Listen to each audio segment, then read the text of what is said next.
Mais l'homme naturel ne peut pas saisir les choses de Dieu. C'est pas possible. C'est pourquoi Dieu, regardant l'homme naturel, il va faire grâce à l'homme naturel en lui donnant des lois pour le canaliser. Sinon, il peut devenir un animal. Il peut perdre la conscience que Dieu avait mis en lui pour le différencier de l'animal. Il fallait que les lois viennent pour que ceux qui ont la grâce commencent à marcher selon les lois. Alléluia. Amen.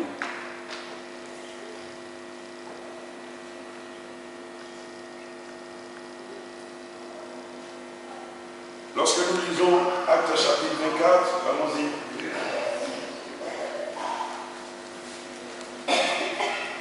La conscience, elle travaille. Il faut la travailler. Travaille ta conscience. Ne la laisse pas stérile. Travaille-la. Nous allons voir comment travailler notre conscience. Alléluia. Babylone. Acte 24.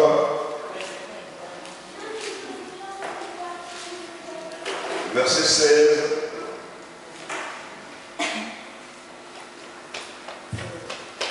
Je lis la parole de Dieu dans le livre de Actes au chapitre 24, verset 16. Amen. C'est pourquoi je m'applique sans cesse, moi aussi, à garder une conscience irréprochable, tant devant Dieu que devant les hommes. Amen. Amen. Donc, la conscience de l'homme naturel, c'est comme un enfant. Alléluia. L'enfant ne sait pas s'appliquer, il ne sait rien. Il peut faire ce qu'il veut. Un homme qui n'est pas spirituel, il peut regarder une femme et puis ça ne lui dit rien, il la convoitise, il fait tout ce qu'il fait, il fantasme, mais c'est rien. Il n'est même pas conscient qu'en faisant ça, c'est un péché. Parce que la convoitise a été relayée par le Seigneur Jésus-Christ. Et les disciples n'étaient pas habitués à cela. Les disciples savaient que le fait que tu vas avec la femme de ton prochain, c'est là que tu as commis l'adultère. Mais regarder, fantasmer, c'est rien. L'homme naturel, je ne sais rien. Le Seigneur va dire encore dans le livre de Matthieu chapitre 5, il va toujours parler avec ses disciples. Il leur dit, vous avez appris que tu ne tueras point. Mais moi je vous dis, il suffit que tu te mets en colère contre ton frère, tu l'as déjà tué. Donc l'homme naturel, pour lui, c'est le fait de prendre un couteau, un fusil, une matraque et égorger ton prochain ou buter ton prochain. C'est en cela que tu as commis un péché. Mais Jésus va venir dire, non, ce n'est pas ça. Vous devez comprendre que le fait que tu sois en colère contre ton frère, sache que tu l'as déjà détruit. Tu l'as déjà tué. C'est la colère qui pousse à bout l'homme naturel pour aller commettre le meurtre. Mais quand on y interroge, si vous regardez sur la 8, les gens, après avoir commis le crime, on leur demande de refaire le scénario. Il y a d'autres qui ont du mal à reprendre le scénario. Ils disent non, non, non, vous n'allez pas me demander cela. Alléluia. Parce que là où il a commencé avant de commettre le meurtre, c'est un chemin long. Mais s'il savait que le fait de garder donc contre son frère, contre sa soeur, il avait déjà tué, il ne l'aurait pas fait. Il allait lutter contre cette position qui est en soi-même, que personne ne voit, mais qui est devenu un combat entre toi et ton homme intérieur. Tu as envie de faire quelque chose, mais tu dois le construire. Dieu dit, nul ne peut bâtir sans avoir fait un plan. Alors l'homme fait le plan de vouloir détruire son prochain, et vous pouvez être en bonne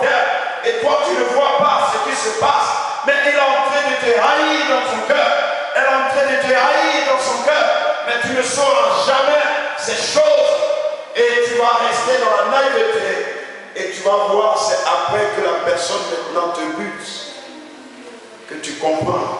Ah, si tu as la grâce qu'elle t'a raté, qu'elle t'a handicapé, là encore, tu pourras comprendre, mais si elle te tue, tu es déjà morte. Tu es mort, mon frère. Vous voyez? Alors l'homme naturel, pour lui, c'est aller à l'acte. Or, avec le Seigneur, ce n'est pas l'acte physique, c'est l'acte qui est d'ordre spirituel. Ce qui se passe dans notre pensée, c'est ça qui intéresse Jésus-Christ. Et quiconque n'a pas le Seigneur, quiconque n'a pas la grâce de Dieu, ne saura pas ces choses. Ce que je t'ai dit, va le dire dans ta famille. Ne te mets pas en colère. Tu ne sais pas que tu as tué, comment je l'ai tué. Je n'ai tué personne. C'est normal, il faut que je me mette en colère. Oui, mais ta colère va aboutir à quoi? Est-ce que tu peux te repentir avant la coucher de la nuit? Avant que la nuit ne tombe, tu peux te repentir. C'est pourquoi Jésus prend en même temps les dispositions. Il nous conseille que si tu te mets en colère contre ton frère ou ta soeur, repens-toi, ressaisis-toi, réconcilie-toi avec la personne avant que la nuit ne tombe. Parce que si la nuit tombe sous ta colère, sache que le lendemain, il y a une montagne qui va commencer à pousser dans ton cœur. La haine va commencer à grandir pour la personne que tu prétendais aimer et tu vas finir par détruire la vie de cette personne. Alléluia. L'homme naturel était danger pour la société. Oui, tu voulais dire quelque chose? Ah, d'accord. Voilà, mes bien-aimés. La conscience. C'est quoi une erreur? C'est ça. J'aime mon réveil devant moi. Je ne le trouverai pas. Alléluia.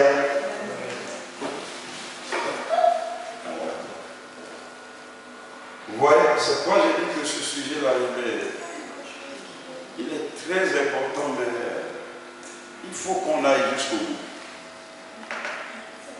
Lorsque Jésus est venu, si vous lisez tout le chapitre de Matthieu chapitre 5, Jésus va commencer à montrer la limite de la loi de Moïse. Il va ajouter, il va compléter, il va rendre parfait la loi de Moïse. Ce qu'il a appris du Père, il va venir pour maintenant le donner à ses disciples. Afin que les disciples changent de façon de voir les choses. L'homme naturel, tu ne peux pas lui demander ça. Il peut faire 3 mois, il est en colère avec quelqu'un. C'est ça la sorcellerie. Le sorcier, c'est quelqu'un qui n'est jamais d'accord avec les autres. Il est prêt à détruire un par un. Et ça ne lui dit absolument rien. Et ça ne peut, aucun remords ne peut se manifester en lui. Il s'en fout. On veut qu'il détruise tout le monde et qu'il reste seul. Il se sent bien. Pourquoi? Parce que sa conscience est voilée. Sa conscience est consciente de tout ce qui est naturel. Et c'est pourquoi l'homme devenu spirituel, lorsqu'il se met en colère, au même instant que quelqu'un commence à te provoquer, à la seconde après, tu commences à révéler en toi-même, parce que ta conscience, ayant connaissance de Dieu, va être culpabilisée. Parce qu'une voix venant de l'Éternel, Dieu va commencer à parler à ton esprit. Que tu n'as pas le droit, tu ne sais pas que tu n'as pas le droit d'agir comme ça. Qu'est-ce que Dieu t'a dit à propos de cela?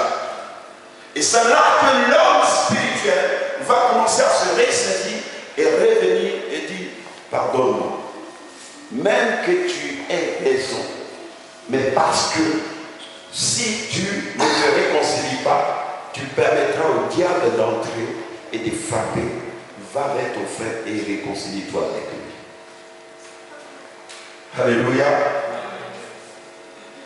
Bien-aimé, l'homme naturel a une intuition. Alléluia. L'homme naturel, sa deuxième capacité dans l'esprit, c'est son intuition. Mais lorsque l'homme naturel va passer à l'étape spirituelle, il va avoir le discernement. Amen. Ce n'est plus pas intuition, parce que l'intuition même peut réagir, tu peux continuer d'aller. Amen. Ton intuition a des limites.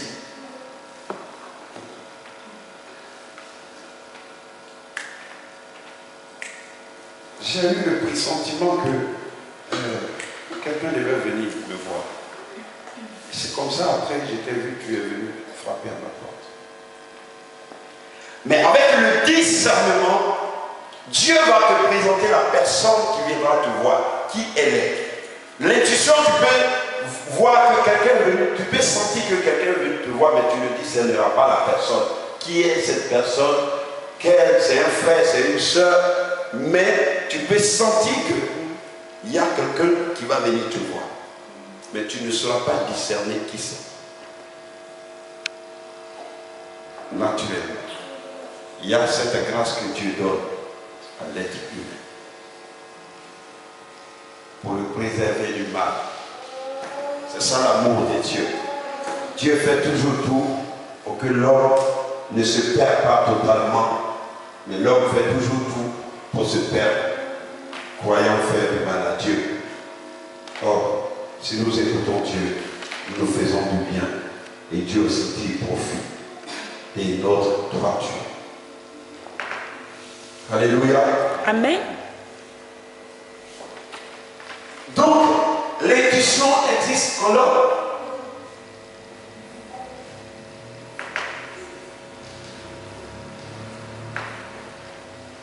Il est l'heure. Nous allons voir Matthieu chapitre 16, verset 17.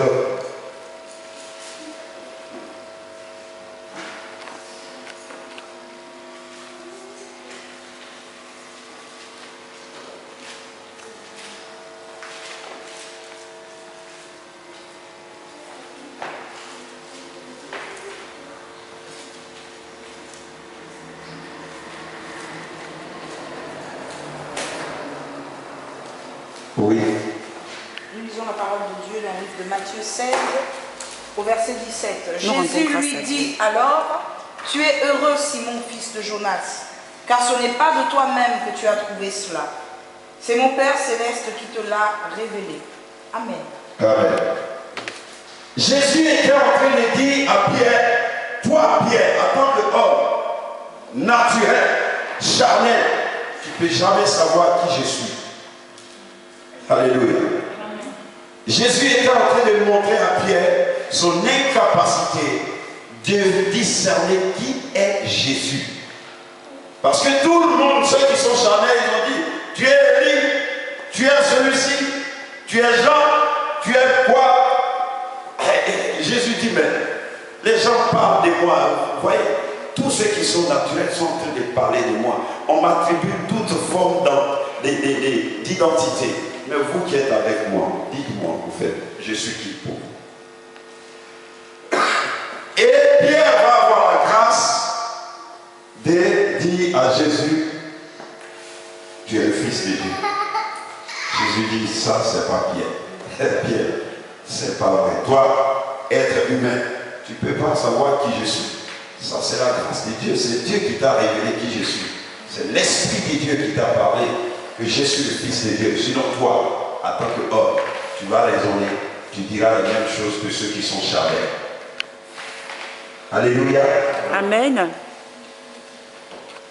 Vous voyez, personne n'avait la capacité de reconnaître Jésus-Christ. Personne. Parce que pour le reconnaître, ce même Pierre, par moment, va tomber dans la nature charnelle et il va dire à Jésus, après que Jésus se retiré avec les trois pour aller à la montagne des Oliviers, afin de montrer la grâce de Dieu, comment les choses vont se passer dans le monde spirituel, dans les cieux, auprès du Père. Pierre, ce même Pierre, a dit à Jésus, mais Seigneur, ça ne sert à rien que nous descendons d'ici, bâtissons trois tentes pour nous. Et Jésus va regarder Pierre, il va l'admirer, il va comprendre que ça c'est le vrai Pierre, le Pierre de ce monde. Satan, retire-toi de moi.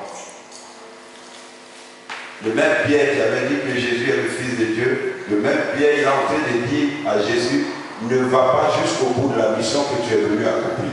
Parce que si Jésus acceptait et bâtit ces trois tentes, ils vont rester, ils vont monter dans le monde spirituel. Jésus n'avait plus fini sa mission. Et donc il avait échoué. Alors il va comprendre que ça, c'est pas Pierre, mais ça, c'est l'homme charnel qui a laissé le diable venir parler au Fils de Dieu. Jésus va dire, Satan, je ne te permets pas d'utiliser Pierre et de me distraire. Sors, arrière de moi, Satan. Alléluia. C'est l'homme naturel qui parle comme ça. Il croit dire quelque chose de bien. Or, il est en train de détruire tout. C'est pour ça, lorsqu'il y a une situation quelconque autour de vous, avant de pouvoir mettre votre parole parmi autant de paroles qui vont être rassemblées, je vous prie de demander la grâce de Dieu, que le Seigneur vous équipe de son esprit pour que vous parliez. Sinon, vous pouvez construire. Si comme vous aussi, vous pouvez détruire. Si vous n'avez pas l'Esprit de Dieu, vous pouvez dire des choses charnelles qui peuvent détruire au lieu de construire. Alléluia. Tout ce que nous devons dire, nous devons consulter notre Père pour qu'il nous donne les paroles justes, de parler bien, pour que la gloire revienne à Jésus. Nous sommes là pour bâtir et non pour détruire. Que le Seigneur nous bénisse. Amen. Nous allons arrêter là ce soir. Nous allons dire merci à Dieu. Nous allons bénir le Seigneur.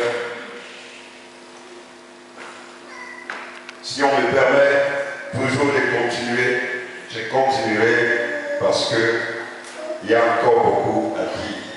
Il y a vraiment beaucoup à dire. Après l'intuition, nous allons voir l'intelligence et l'homme naturel. Et nous allons voir maintenant comment devenir spirituel. Et quand on devient spirituel, quelles sont les étapes qu'il faut garder, qu'il faut activer, afin de croître dans la spiritualité. Dans la spiritualité, il y a ceux qui sont stagnés et il y a ceux qui croissent. Parce qu'ils sont assoiffés de grandir. Et tout cela, c'est important. Et quand tu commences à connaître toutes ces choses, je vous assure, le diable a trop peur de toi et tu auras aussi beaucoup de combats dans ta vie parce qu'il sait que tu le connais. Et pour cela, il va se lever. Mais simplement, il est dépouillé parce que Dieu va nous enseigner qui il est, comment le contrarier, comment l'affaiblir, comment l'éloigner de nous et comment régner sur cette terre par le nom du Seigneur Jésus-Christ. Vraiment, disons merci à Dieu ce soir. La prochaine fois, nous pourrons venir avec des questions si nous avons des questions à poser. Le débat de la fois dernière était vraiment très intéressant. Ça a ouvert beaucoup de champs de jeu. J'étais content de voir mon frère poser des multitudes de questions. Et ça m'a réjoui le cœur. Parce que venir parler et sans débat, sans rien dire, ça ne sert à rien. Parce que le temps que nous venons passer, c'est pour comprendre. Et Dieu nous répond à chaque question que nous posons. Dieu nous convainc par sa parole. C'est ça le plus important. Alors, disons merci à Dieu ce soir. Nous recommandons notre retour dans la main du Seigneur. Mais il y a une réunion tout à l'heure des responsables en haut dans la salle de conférence. Prions le Seigneur.